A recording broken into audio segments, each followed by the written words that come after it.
Tamil News.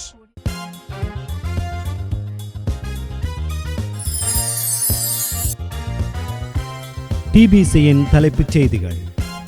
நாட்டின் சகல நிர்வாக மாவட்டங்களிலும் அமைதியை நிலைநாட்டுவதற்காக ஜனாதிபதி அனுரகுமார திசாநாயக்கவினால் ஆயுதம் தரித்த முப்படையினர் அழைக்கப்பட்டுள்ளனர்.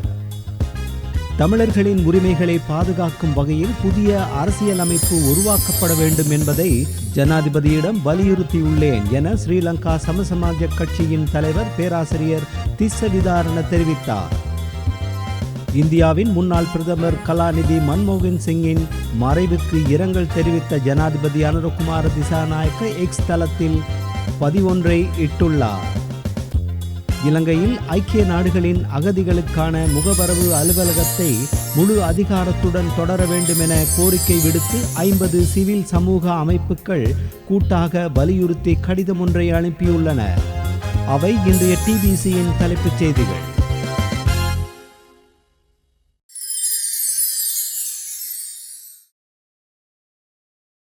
வணக்கம். நீங்கள் இணைந்திருப்பது டிபிசியின் காலை தமிழ் செய்திகளுடன்.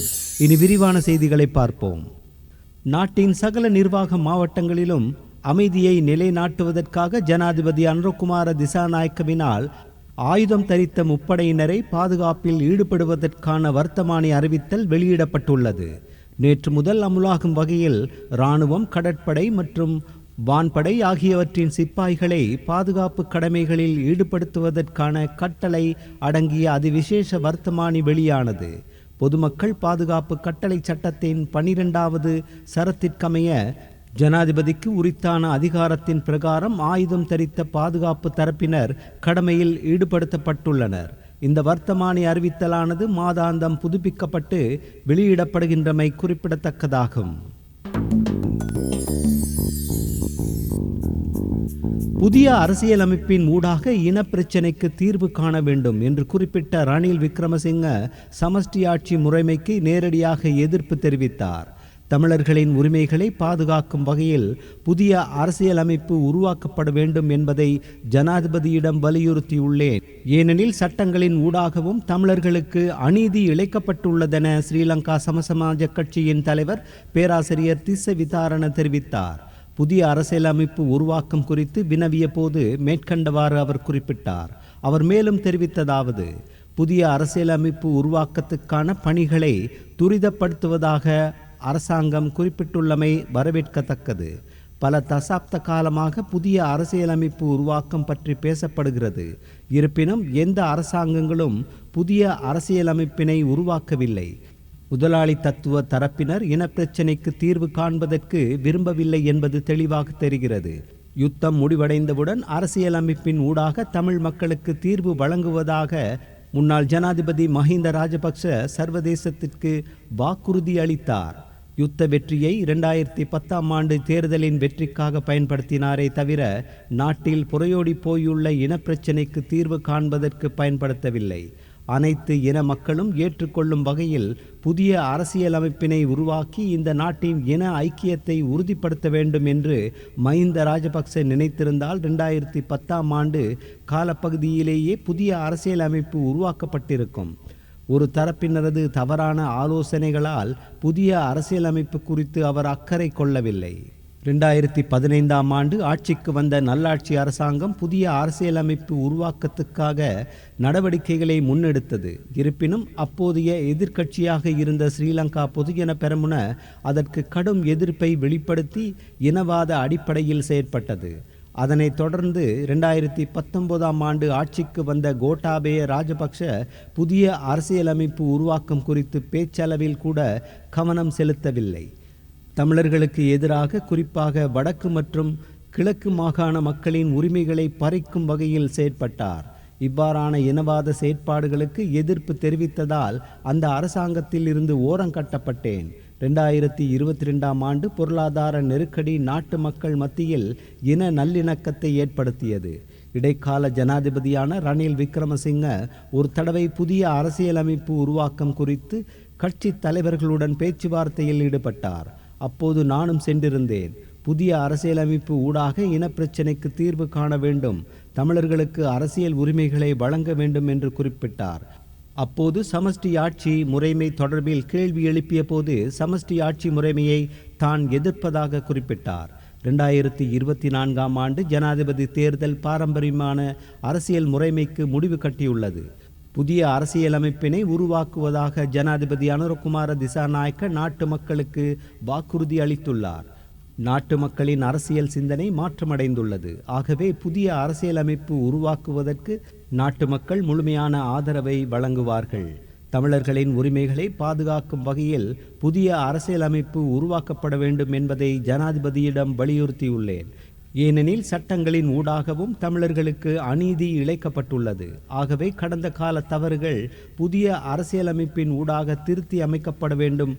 அப்போதுதான் நாடு என்ற ரீதியில் முன்னேற்றம் அடைய முடியும் என்றார் அவர். இந்தியாவின் முன்னாள் பிரதமர் கலாநிதி மன்மோகன் சிங்கின் மறைவுக்கு இரங்கல் தெரிவித்து ஜனாதிபதி அனுரகுமார திசாநாயக்க எக்ஸ் தளத்தில் பதிவொன்றை இட்டுள்ளார். நான் எனது சார்பிலும் இலங்கை மக்கள் சார்பிலும் இந்திய குடியரசுக்கும் கலாநிதி மன்மோகன் சிங் குடும்பத்தாருக்கும் உலகெங்கிலும் அவர் மீதான பற்றை வெளிப்படுத்தும் எண்ணற்றவர்களுக்கும் ஆழ்ந்த இரங்கலை தெரிவிக்கின்றேன் என ஜனாதிபதி பதிவிட்டுள்ளார். தொலைநோக்கு கொண்ட தலைவரான கலாநிதி மன்மோகன் சிங்கின் வழிகாட்டல் இந்தியாவிற்குள் மாத்திரம் மட்டுப்படவில்லை. 2004 முதல் 2014 வரை இந்தியாவின் பிரதமராக அவர் செயற்படுத்திய கல்வி உரிமை சட்டம் மற்றும் மகாத்மா காந்தி தேசிய கிராமிய வேலைவாய்ப்பு செயற்திட்டம் போன்ற மாற்றத்துக்கான திட்டங்கள் என்பன சமத்துவம் தலையீடு தொடர்பிலான அவரது உறுதியான அர்ப்பணிப்பை பிரதிபலிக்கின்றன. சர்வதேச ஒத்துழைப்புக்காக அர்ப்பணிப்புடன் செயலாற்றிய கலாநிதி மன்மோகன் சிங் நீண்டகால கூட்டுறவு கூட்டணிகளை ஆரம்பிப்பதற்கு ஒத்துழைப்பு வழங்கியதுடன் பிரிக்ஸ் போன்ற அமைப்புகளுக்கு ஒத்துழைப்பு வழங்கியுள்ளார். இந்திய அமெரிக்கா அணுசக்தி ஒப்பந்தம் போன்ற ஒப்பந்தங்கள் மூலம் அவரது சிறந்த ராஜதந்திரம் தெரிகிறது. அவரது தன்னடக்கம், அறிவாற்றல் மற்றும் அரச சேவைக்கான அர்ப்பணிப்பு ஆகியன நிச்சயமாக எதிர்கால சந்ததியினருக்கு ஒரு நிலையான முன்மாதிரியாகவும் ஊக்குவிப்பாகவும் திகழும் என்பதில் சந்தேகமில்லை. அவரது ஆன்மா சாந்தி அடையட்டும் எனவும் ஜனாதிபதி அனுரகுமார திசாநாயக்க குறிப்பிட்டுள்ளார். முன்னாள் ஜனாதிபதி ரணில் விக்ரமசிங்க மறைந்த இந்தியாவின் முன்னாள் பிரதமர் மன்மோகன் சிங்கின் உடலுக்கு நேரில் சென்று அஞ்சலி செலுத்தியுள்ளார்.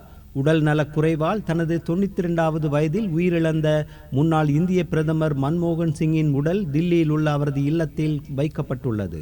முன்னாள் ஜனாதிபதி ரணில் விக்ரமசிங்க கடந்த ஞாயிற்றுக்கிழமை தனிப்பட்ட விஜயமாக டில்லி சென்றார்.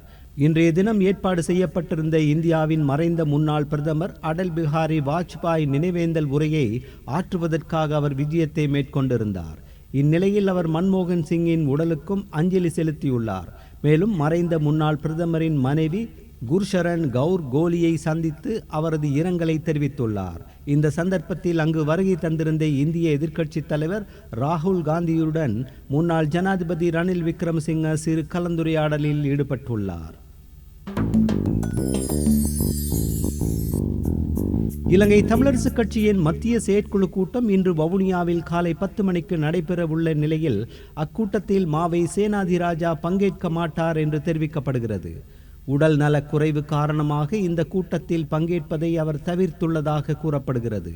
அவரது உடல் நலக்குறைவு சம்பந்தமான விடயமறிந்த இலங்கை தமிழரசு கட்சியின் யாழ் மாவட்ட பாராளுமன்ற உறுப்பினர் சிவஞானம் ஸ்ரீதரன் நேற்றைய தினம் அவரை நேரில் சென்று பார்வையிட்டு சுகநலம் விசாரித்துள்ளார். இதேவேளை இலங்கை தமிழரசு கட்சியின் இன்றைய கூட்டத்தில் சேனாதிராஜா தலைமை பதவியில் தொடர்வதா இல்லையா என்பது தொடர்பில் கூட்டம் ஆரம்பித்தவுடனேயே வாக்கெடுப்பு நடத்தப்பட உள்ளதாக நிகழ்ச்சி நிரலில் இடப்பட்டுள்ளமை குறிப்பிடத்தக்கது. எவ்வாறாயினும் தலைமை பதவி தொடர்பில் வாக்கெடுப்பை நடத்தக்கூடாது என்று ஸ்ரீதரன் தரப்பும் வாக்கெடுப்பு நடத்தியே ஆக வேண்டும் என சுமந்திரன் தரப்பும் உறுதியாக இருக்கின்றன. இதே நேரம் தான் கட்சியின் தலைமை பதவியிலிருந்து விலகவில்லை என்று மாவை சேனாதிராஜா கட்சியின் பொதுச் செயலாளர் வைத்தியர் சத்தியலிங்கத்துக்கு எழுத்து மூலமாக அறிவித்துள்ளமையும் குறிப்பிடத்தக்கது.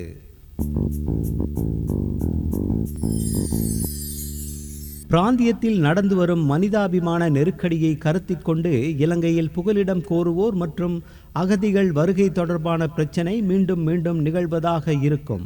ஆகவே இலங்கையில் ஐக்கிய நாடுகளின் அகதிகளுக்கான முகவரக அலுவலகத்தை முழு அதிகாரத்துடன் தொடர வேண்டுமென கோரிக்கை விடுத்து 50 சிவில் சமூக அமைப்புகள் கூட்டாக வலியுறுத்தி கடிதம் ஒன்றை அனுப்பியுள்ளன. 2024ஆம் ஆண்டின் இறுதியில் ஐக்கிய நாடுகளின் அகதிகளுக்கான முகவரகம் இலங்கையில் உள்ள தனது அலுவலகத்தை மூட உள்ளதாக அறிவித்துள்ளது. இந்நிலையில் ஜனாதிபதி அனுரகுமார திசாநாயக்க, பிரதமர் கலாநிதி ஹரிணி அமரசூரிய மற்றும் வெளிவிவகார அமைச்சர் விஜித் ஹேரத் ஆகியோருக்கு சிவில் அமைப்புகள் கூட்டாக கடிதம் ஒன்றை அனுப்பியுள்ளன. இலங்கைக்கு கடந்த வாரம் வருகை தந்த 100க்கும் மேற்பட்ட ரோஹிங்கியோ அகதிகள் உட்பட நாட்டின் ஏற்கனவே உள்ள அகதிகளின் பாதுகாப்பையும் ஆதரவையும் சர்வதேச சட்டத்தின்படி உறுதி செய்ய வேண்டும். இலங்கையில் அகதிகளின் தற்காலிக தாக்குதலை எளிதாக்குவதோடு அவர்களின் பாதுகாப்பு, வீட்டு வசதி, உணவு, சுகாதாரம், கல்வி மற்றும் வேலை வாய்ப்பு போன்ற அத்தியாவசிய சேவைகளுக்கான அணுகலை உறுதி செய்ய வேண்டியுள்ளது. புகலிடம் கோருவோர் மற்றும் அகதிகளின் உரிமைகள் மற்றும் நல்வாழ்வை உறுதி செய்வதற்கும் நிரந்தர மீள்குடியேற்றம் உள்ளிட்ட நீண்டகால தீர்வுகளை கண்டறிவதற்கும் நடவடிக்கைகளை முன்னெடுக்க வேண்டியுள்ளது. அத்துடன் ரோஹிங்கியாக்கள் மற்றும் பிற புகலிடம் கோருவோர் மற்றும் அகதிகளின் அவலநிலை குறித்து உள்ளூர் சமூகங்களுக்கு உணர வைப்பதற்கும் அமைதியான ஒருங்கிணைப்பை ஊக்குவிப்பதற்கும் பாகுபாட்டை தடுப்பதற்கும் ரோஹிங்கியாக்கள் மற்றும் இலங்கையில் புகலிடம் தேடும் பிற துன்புறுத்தப்பட்ட சமூகங்களுக்கு நீடித்த தீர்வை தேடுவதற்கு சர்வதேச சமூகத்துடன் தொடர்ந்து ஈடுபடுவதற்கு அரசாங்கம் நடவடிக்கைகளை எடுக்க வேண்டும். சர்வதேச சட்டத்தின் கீழ் உத்தரவாதம் அளிக்கப்பட்ட உரிமைகளை உறுதி செய்யும் வகையில் புகலிடம் கோருவோர், குறிப்பாக மியன்மார் ரோஹிங்கியா அகதிகளின் புகலிடம் கோருவோர் உள்ளிட்டவர்களுக்கு அரசாங்கம் தனது பாதுகாப்பையும் ஆதரவையும் வழங்க வேண்டும். அந்த வகையில் ஐக்கிய நாடுகள் அகதிகளுக்கான முகவரகத்தின் நீடித்த செயற்பாட்டை உறுதி செய்வதோடு அதற்கான நடவடிக்கைகளையும் அரசாங்கம் உடனடியாக முன்னெடுக்க வேண்டும் என்றுள்ளது அந்த அறிக்கையில். ஜனாதிபதி அனுரகுமார திசாநாயக்கவின் தலைமைத்துவத்தின் கீழ் இலங்கை ஒளிமயமான எதிர்காலத்தை நோக்கி பயணிக்கும் என தாம் நம்புவதாக தெரிவித்துள்ள இலங்கைக்கான சீன தூதுவர் கி ஷென் ஹாங், இலங்கையில் மக்களுக்கான வளமான வாழ்வுக்கு இயலுமான அனைத்து ஒத்துழைப்புகளையும் சீனா வழங்கும் என உறுதியளித்துள்ளார். மொரட்டுவ பெடரிவத்த பகுதியில் முன்னெடுக்கப்படும் திட்டத்தின் ஊடாக குறைந்த வருமானம் பெறுபவர்களுக்கான 575 வீடுகள் நிர்மாணிக்கப்பட உள்ளது. இந்நிலையில் இந்த வீடமைப்பு திட்டத்தின் முதற்கட்டத்திற்கான ஆரம்ப நிகழ்வு இடம்பெற்றது. இந்த நிகழ்வில் பிரதமர் ஹரிணி அமரசூரிய மற்றும் இலங்கைக்கான சீன தூதுவர் ஆகியோர் கலந்து கொண்டிருந்தனர். இதன் போது உரையாற்றுகையில் சீன தூதுவர் இவ்வாறு குறிப்பிட்டுள்ளார். இந்த வேலை திட்டம் சீனாவுக்கும் இலங்கைக்கும் இடையில் நிலவும் நீண்டகால ஆழமான நட்புறவை பறைசாற்றுவதற்கான சிறந்த உதாரணமாகும். இலங்கையின் அபிவிருத்திக்கு புதிய அரசாங்கத்துக்கும் சீனாவின் நிலையான ஒத்துழைப்புகளை எடுத்துக்காட்டாகவும் இதை கருதலாம். இரு நாட்டு மக்களினதும் நன்மை கருதி இரு நாட்டு அரசாங்கமும் இருதரப்பு ஒத்துழைப்புகளுடன் ஒரே பாதையில் முன்னோக்கி பயணிக்கின்றது என்பதற்கான மற்றுமொரு சான்றாக இந்த வேலை திட்டம் அமைந்துள்ளது. இலங்கை மக்களின் வளமான வாழ்வுக்கு இயலுமான அனைத்து ஒத்துழைப்புகளை வழங்க சீன அரசாங்கமும் சீன மக்களும் தயாராக உள்ளனர். புதிய ஜனாதிபதி அனுரகுமார திசாநாயக்கவின் தலைமைத்துவத்தின் கீழ் இலங்கை மக்கள் புதிய மாற்றத்துக்குள் உள்வாங்கப்பட்டுள்ளனர். இதன் ஊடாக இலங்கை ஒளிமயமான எதிர்காலத்தை நோக்கி பயணிக்கும் என நான் நம்புகிறேன் என்றார் சீன தூதுவர்.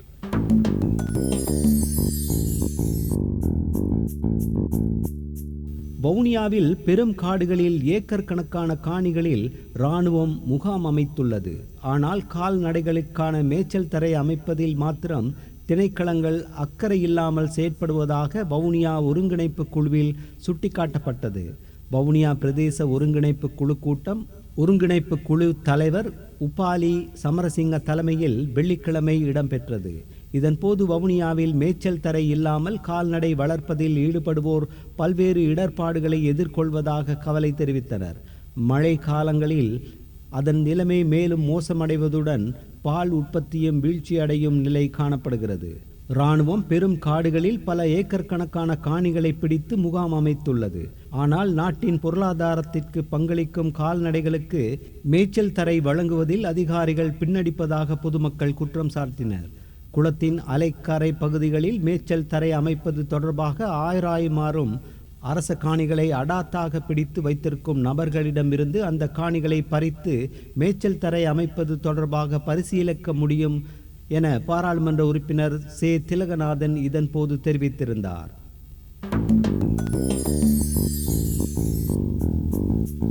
அண்ணா பல்கலைக்கழக வளாகத்தில் மாணவியொருவர் பாலியல் துஷ்பிரயோகத்துக்கு உட்படுத்தப்பட்டமை தமிழ்நாடு முழுவதும் பெரும் அதிர்ச்சியை ஏற்படுத்தியது.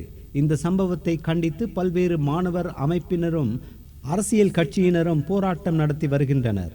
குறித்த மாணவிக்கு நடந்த பாலியல் துஷ்பிரயோகத்தை கண்டித்து 6 முறை சாட்டையால் அடித்து போராட்டம் நடத்துவேன் என்று திமுக ஆட்சியை அகற்றும் வரை காலணிகள் அணிய மாட்டேன் என்றும் அண்ணாமலை நேற்று தெரிவித்திருந்தார். அதன்படி 6 முறை சாட்டையால் தன்னைத்தானே அடித்து அண்ணாமலை கவன ஈர்ப்பு போராட்டம் நடத்தினார். பச்சை வேஷ்டி அணிந்து கோவையில் உள்ள அவரது வீட்டின் முன்பு இந்த போராட்டத்தை அண்ணாமலை நடத்தினார். அண்ணாமலை சாட்டையால் அடிக்கும்போது அங்கு கூடியிருந்த பாரதிய ஜனதா கட்சி தொண்டர்கள் வெற்றிவேல் வீரவேல் என முழக்கமிட்டிருந்தமை குறிப்பிடத்தக்கது.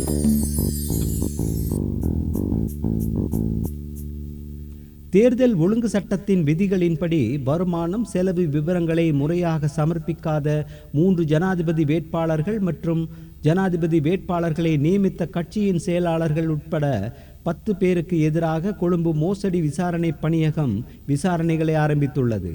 தேர்தல்கள் ஆணைக்குழுவினால் அனுப்பப்பட்ட முறைப்பாடுகளுக்கு அமைய பதில் பொலிஸ்மா அதிபரின் உத்தரவின் பேரில் கொழும்பு மோசடி விசாரணை பிரிவினர் இது தொடர்பான விசாரணையை முன்னெடுத்துள்ளனர். அதன்படி பாக்கிய செல்வம் அரியநேத்திரம், பத்திரமுல்லை சீலாரத்ன தேரர் மற்றும் சரத் கீர்த்தி ரத்ன முதலான ஜனாதிபதி வேட்பாளர்களுக்கு எதிராக விசாரணைகள் ஆரம்பிக்கப்பட்டுள்ளதாக கொழும்பு மோசடி விசாரணை பணியகத்தின் தகவல்கள் தெரிவிக்கின்றன.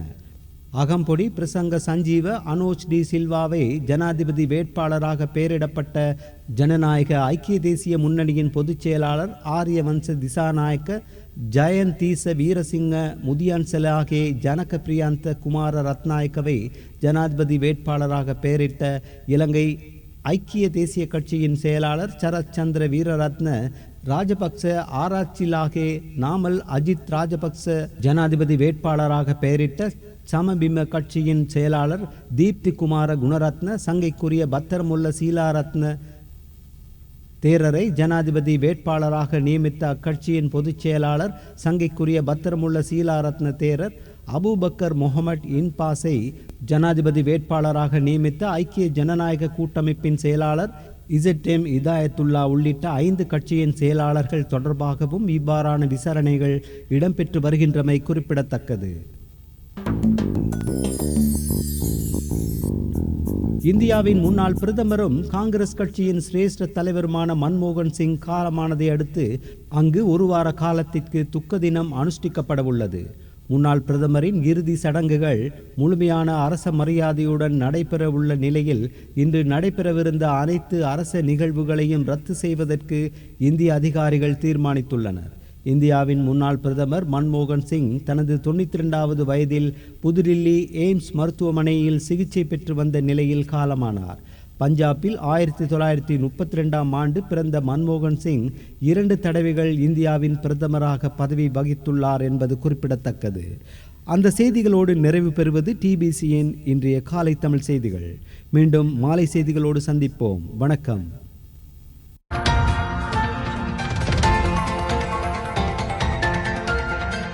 TBC Tamil News.